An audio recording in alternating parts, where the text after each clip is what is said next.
జమిలీ ఎన్నికల బిల్లును జేపీసీకి పంపేందుకు కేంద్రం గ్రౌండ్ వర్క్ పూర్తి చేసింది. ఈ బిల్లుల పరిశీలనకు జాయింట్ పార్లమెంటరీ కమిటీని ఏర్పాటు చేసింది. వివిధ పార్టీలకు చెందిన మొత్తం 31 మంది ఎంపీలతో జేపీసీ ఏర్పాటుకు లిస్టును తయారు చేసింది. ఇందులో 21 మంది లోక్సభ ఎంపీలు, 10 మంది రాజ్యసభ సభ్యులు ఉన్నారు.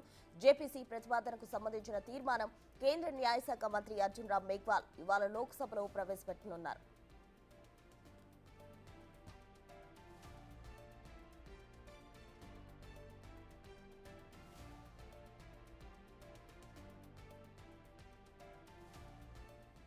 జేపీసీ ఏర్పాటుకు సంబంధించి నేడు సభలో ప్రవేశపెట్టే జాబితాలో 21 మంది లోక్సభ సభ్యులను జాబితాలో పేర్కొంది. వీరిలో పీపీ చౌదరి, సీఎం రమేష్, బాన్సూరి స్వరాజ్, పురుషోత్తం రూపాల, అనురాగ్ ఠాకూర్, విష్ణు దయాల్ రామ్, భృతహరి మహతాబ్, సంబిత్ పాత్ర, అనిల్ బులూని, విష్ణుదత్ శర్మ, ప్రియాంక గాంధీ వాద్రా, మనీష్ తివారీ, సుఖదేవ్ భగత్, ధర్మేంద్ర యాదవ్, కళ్యాణ్ బెనర్జీ, టీఎం సెల్వ గణపతి, జీఎం హరీష్ బాలయోగి, సుప్రియా సూలే, శ్రీకాంత్ సిందే, చందన్ చౌహాన్, వల్లభనేని బాలశౌరి ఉన్నారు.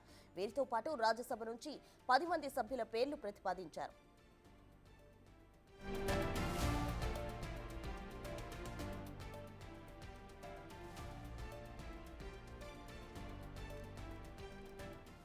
జేపీసీ చైర్మన్ గా కేంద్ర మాజీ సహాయ మంత్రి పీపీ చౌదరి ఉండనున్నారు. జేపీసీలో 21 మంది లోక్సభ సభ్యులుగా 14 మంది ఎన్డీఏ నుంచి ఉండగా వీరిలో 10 మంది బీజేపీకి చెందిన వారే ఉన్నారు. వచ్చే పార్లమెంట్ సమావేశాల చివరి వారంలో ఈ కమిటీ నివేదిక సమర్పించే సూచనలు కనిపిస్తున్నాయి.